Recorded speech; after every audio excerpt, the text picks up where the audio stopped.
En marge du Spiridon, l'association de gymnastique volontaire a organisé une démonstration de marche nordique.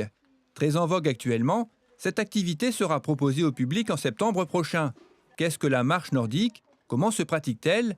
Eh bien, Laurence Scolar, éducateur sportif, a répondu à toutes ces questions. Je suis éducateur sportif au sein de la Fédération française d'éducation physique de gymnastique volontaire, où nous avons actuellement environ 550 000 adhérents. Et nous sommes 4e fédération en France, mais non compétitive. Voilà. Donc je travaille actuellement pour l'association de la Chapelle d'Armentières, EPGV bien sûr, Bois-Grenier, Le Mesnil et Houpline aussi.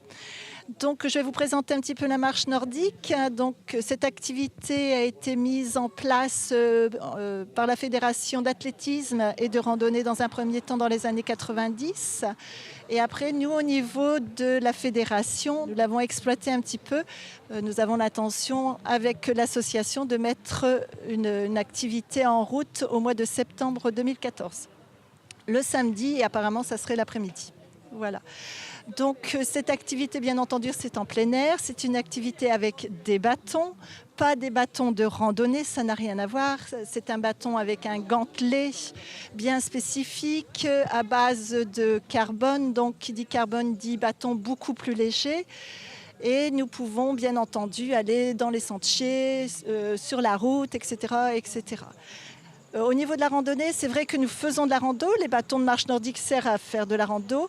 Mais à notre niveau, au sein de l'éducation, de la Fédération française d'éducation gymnastique volontaire, nous avons plusieurs intentions éducatives comme le renforcement musculaire, tout ce qui est jeu aussi, tout ce qui est activité cardio, etc., etc. Donc nous l'incorporons en plus dans cette activité. Donc nous ne faisons pas que de la randonnée.